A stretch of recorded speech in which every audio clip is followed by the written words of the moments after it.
ನಮಸ್ಕಾರ ವ್ಯೂವರ್ಸ್, ಎಲ್ಲರೂ ಚೆನ್ನಾಗಿದ್ರು ಅನ್ಕೊಂಡು ಈ ವ್ಲಾಗ್ ಸ್ಟಾರ್ಟ್ ಮಾಡ್ತಾ ಇದೀನಿ. ಸೊ ಇವತ್ತು ಕಾಲೇಜ್ ಬಂಕ್ ಹಾಕಿ ಮನೇಲಿ ಹೇಳಿ ಅರಸೀಕೆರೆಗೆ ಹೊಲ್ಟಿದ್ದೆ ಡುಮ್ಮನ್ ಮನೆಗೆ. ಸೊ ಏನಕ್ಕೆ ಅಂತ ಹೇಳ್ತೀನಿ ಬನ್ನಿ ಗೈಸ್. ಹಂಗೆ ಹೋಗ್ತಾ ಅರ್ಶನ್ಗೆ ಬುಕ್ ಕೊಟ್ಟು ಹೋಗ್ಬೇಕು, ಬರೆಯಕ್ ತಗೊಬಂದಿದ್ದೆ. ಸೊ ಇವಾಗ ತಿಂಡಿ ತಿಂದು ಹೊರಡ್ 2000 years later. ನಿನಗೇನಾದ್ರೂ ಪರವಾಗಿಲ್ಲ, ಬುಕ್ ಹುಷಾರು. ಹಾ ಸರಿ. ಇದು ಒಂದ್ ಬಸ್ಸು ನಿಲ್ಲಿಸ್ತಿಲ್ಲ, ಸತತ್ ಬೇಜಾರಾಗ್ತಿರಮ್ಮ. ಸೊ ಏನಪ್ಪ ಲಿಟ್ರಲಿ ಗೈಸ್, ಈ ಬಸ್ಸಲ್ಲಿ ಬರೋದೇ ಕಷ್ಟ.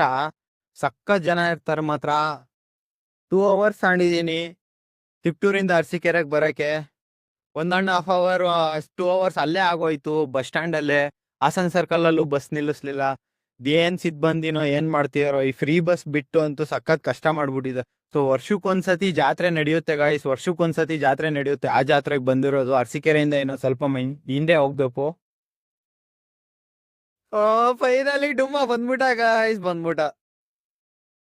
ಹೊಸ ಬೈಕು, ಹೊಸ ಫೋನು. ಯಾವಾಗಪ್ಪ ಪಾರ್ಟಿಗಾಗನೋ? Congratulation brother.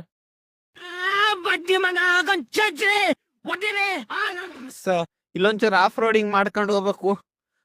ಇಲ್ಲಿಂದ ಆಫ್ ರೋಡಿಂಗ್ ಮಾಡ್ಕೊಂಡು ಹೋಗ್ಬಿಟ್ರೆ ಇನ್ನೊಂದ್ ಸ್ವಲ್ಪ ದೂರ ಆಗತ್ತೆ. ಗಾಡಿಗಳು ನಿಂತಿದಾವೆ, ಸಖತ್ ರಶ್ ಇದೆ.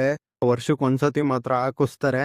ಇನ್ ಬೇರೆ ಟೈಮಲ್ಲಿ ನೀವು ಹಂಗೆ ಬಂದ್ರೆ ಏನು ಕಾಣಿಸಲ್ಲ. ಇಲ್ಲಿ ಚಪ್ಪ ಗಿಪ್ರ ಏನು ಇರಲ್ಲ. ಫೈನಲಿ ದರ್ಶನ ಆಯ್ತು ಗಾಯ್ಸ್. ಇಲ್ಲೂ ಸಖತ್ ರಶ್ ಅಂದ್ರೆ ಸಖತ್ ರಶ್ ಇತ್ತು. ಆ ರಶ್ ಅಲ್ಲಿ ಹೋಗಿ ದರ್ಶನ ಮಾಡ್ಕೊಂಡ್ ಈ ಫೋಟೋ ವಿಡಿಯೋ ಏನು ತೆಗಿಯಂಗಿಲ್ಲ. ಸೊ ಅದಕ್ಕೆ ತೋರ್ಸಕ್ಕಾಗಿಲ್ಲ. ಸೊ ಇವಾಗ ಊಟಕ್ಕೆ ಹೋಗ್ಬೇಕು. ಇಲ್ಲೂ ರಶ್ ಇದೆ ನೋಡಿ ಗಾಯ್ಸ್. ಊಟ ತಿನ್ಬೇಕಾದ್ರು ಇವತ್ತೆಲ್ಲ ಬರೀ ರಶ್ ಅಲ್ಲೇ ಕೆಲಸ ಆಗಿರೋದು. ಸೊ ಊಟ ತಿಂದಾದ್ಮೇಲೆ ಇಲ್ಲೇ ಕೈ ತೊಳಿಬೇಕು, ಬೇರೆ ಎಲ್ಲೂ ತೊಳಿಬಾರ್ದು. ಆಮೇಲೆ ಮನೆಗೂ ತಗೊಂಡು ಹೋಗ್ಬಾರ್ದು. ಸೊ ಅಲ್ಲಿ ನೆಕ್ಸ್ಟ್ ಹೋಗಿ ಮನೆಗೆ ಡುಮ್ಮ ನಂಗೋಸ್ಕರ ಎಳ್ನೀರ್ ತಕ್ಕೊಟ್ಟ. ಚಿಯರ್ಸ್ ಮಾಡಿ ಒಂದೇ ಉಸ್ರಿಗೆ ಎತ್ಬಿಟ್ಟಿದ್ದೆ ಕಾಯ್ಸ್. ಈ ವ್ಲಾಗ್ ಇಷ್ಟ ಆಗಿರೋ ಫಾಲೋ ಮಾಡಿ, ಲೈಕ್ ಮಾಡಿ.